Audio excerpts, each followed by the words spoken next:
Halo guys, kembali lagi di channelku. Aku dapat email dari aninaifarid@gmail.com.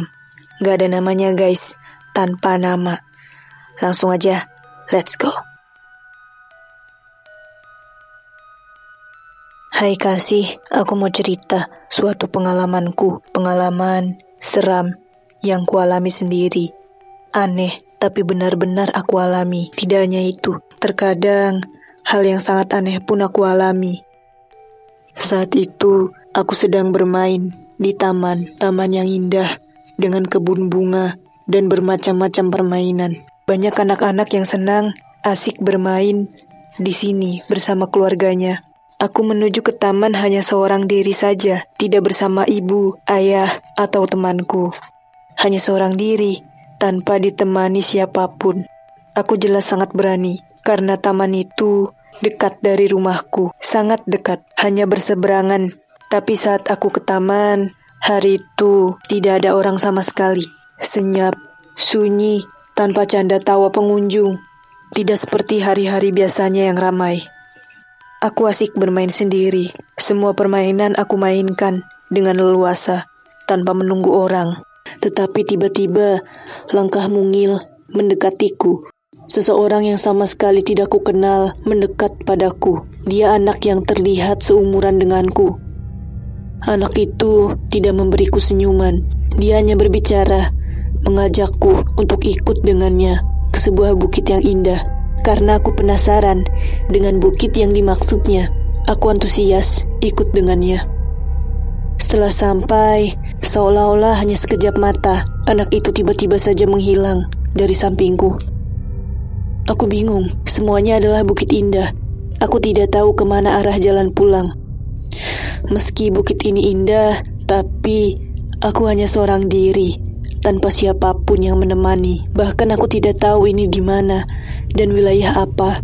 Saking takutnya aku pun menangis. Tidak ada orang sama sekali di sana. Aku berlari sekuat tenaga untuk berusaha keluar dari bukit ini. Tiba-tiba anak tadi mencegatku, tapi kini wajahnya berubah menjadi sangat mengenaskan.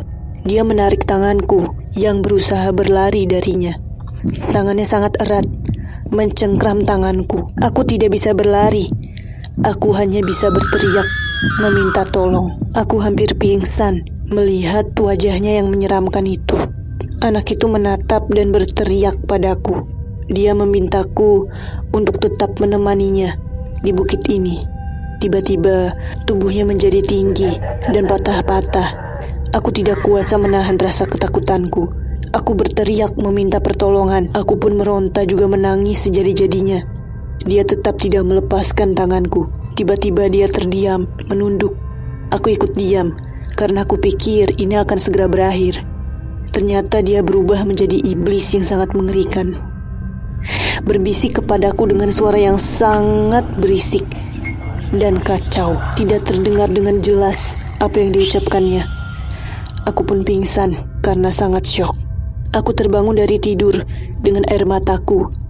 Seorang gadis dewasa membangunkanku dari pingsan. Aku sangat syok dan ketakutan karena peristiwa yang terjadi tadi. Gadis itu pun menenangkanku yang masih dalam keadaan ketakutan. Gadis dewasa itu melarangku untuk bermain ke bukit. Ternyata sudah ada banyak sekali anak-anak kecil yang menjadi korban di bukit itu. Kebanyakan dari anak kecil itu meninggal karena jatuh dari ketinggian. Gadis baik itu mengantarku sampai ke rumah. Aku pun merasa aman ketika sudah mendapat pelukan dari ibu. Itulah cerita dari aninaifarid@gmail.com. Thanks ya, udah kirim cerita ke aku. Bagi yang belum, kirim cerita kalian ke ceritamisteriku.id@gmail.com. Sampai jumpa lagi guys. Bye.